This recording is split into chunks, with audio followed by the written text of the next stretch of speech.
What if I told you the Sacramento Kings should have been NBA champions in 2002? A 61-win team running one of the most beautiful offenses of the era, only to be denied by one of the most controversial playoff series in NBA history.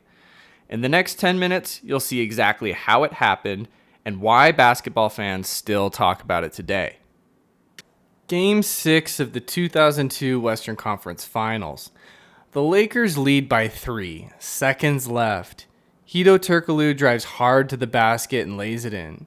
Suddenly, Sacramento is down by just 1.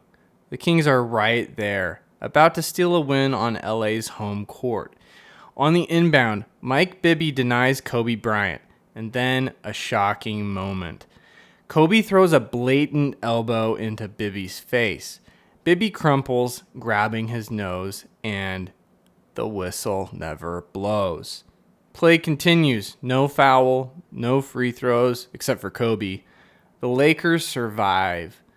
This moment is etched into NBA lore as one of the most infamous missed calls in playoff history. But it's not just one play. It's part of a chain of heartbreak. Robert Horry's buzzer beater in Game 4. Bibby's game winner in Game 5. And a Game 7 loss that crushed the Kings' dreams. This is the story of the 2002 Sacramento Kings, one of the best teams to never win a championship. To understand why this series mattered, you need to understand the team. Sacramento wasn't built like most squads in the early 2000s. This was an era dominated by isolation scorers and post-up giants. Shaquille O'Neal bulldozed defenders. Kobe Bryant carved defenses with his moves, but most teams relied on one superstar to carry possessions. The Kings were different. Chris Webber, a point forward, ran the high post like a quarterback. He could thread passes to cutters, take mid-range shots, or power to the rim.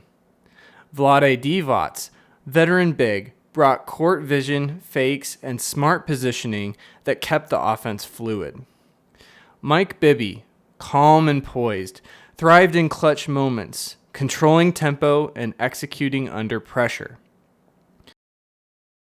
Peja Stojakovic, one of the deadliest shooters in the league, stretched defenses and opened driving lanes.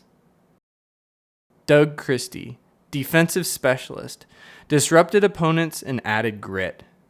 Hedo Turkoglu, versatile forward, could slash, shoot, and rotate defensively. A Swiss Army knife in the offense. Bobby Jackson, a top-tier six-man, was electric off the bench, bringing energy and punch to every moment. This was a team-first orchestra, not a solo act. Every possession flowed, every cut mattered, and everyone contributed. At the heart of the Kings' style was the Princeton offense. Unlike most teams at the time, Sacramento did not rely on isolation. They moved constantly. High post passes, backdoor cuts, and precise spacing defined each play. Webber or Divac would catch the ball at the elbow, read the defense, and decide, pass, drive, or shoot. Peja hovered beyond the three-point line, a constant spacing threat. Bibby manipulated defenders in pick and roll or mid-range pull-ups. Christie and Turkoglu cut, screened, and rotated at exactly the right moments. Every possession was a chess match. Every player had to read the floor and anticipate the defense. The results were stunning. 61 wins, the NBA's best record, and an offense that looked ahead of its time. Today, you can see echoes of the Kings in the ball movement of the Warriors, the Spurs' motion offense, and the read and react style of Jokic's Nuggets. Game 1 belonged to the Lakers. Shaq dominated the paint and Kobe scored at will.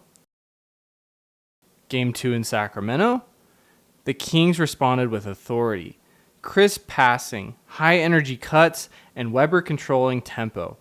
Sacramento handed LA a rare road loss. Game 3. The Kings dominated in Staples Center. Fast breaks, steals, and efficient offense.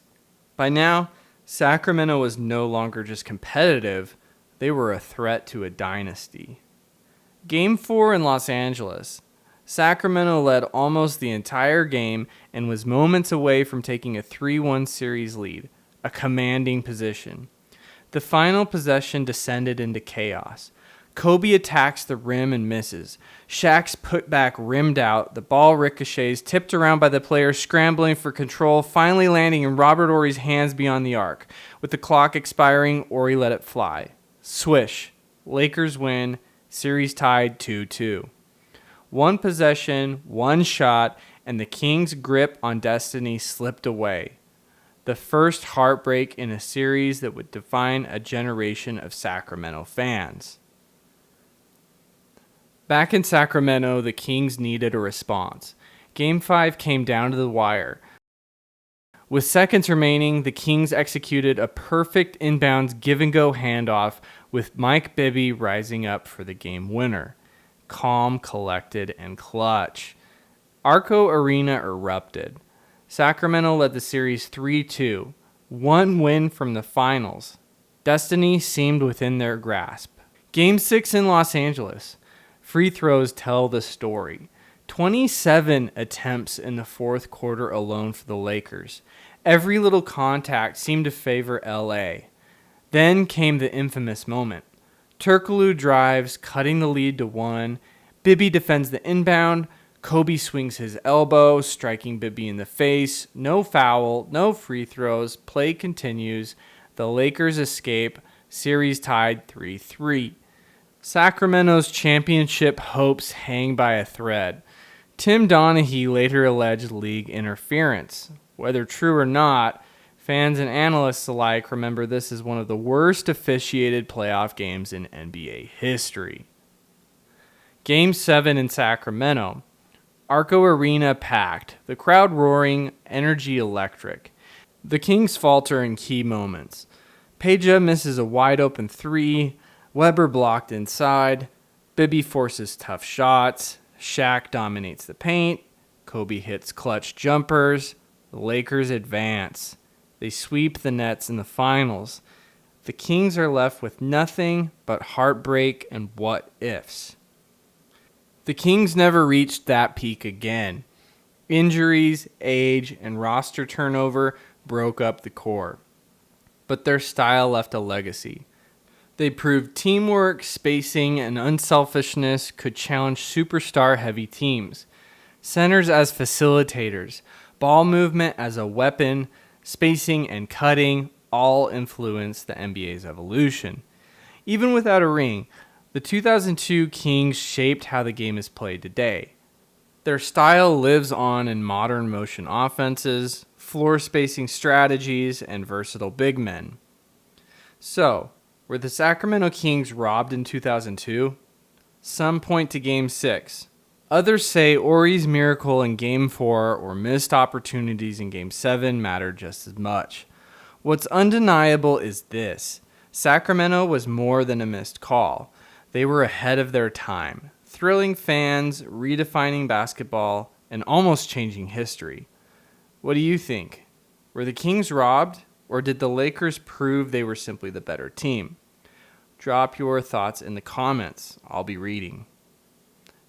Thanks for watching. Be sure to subscribe to this channel. It really helps out with the YouTube algorithm. Thanks.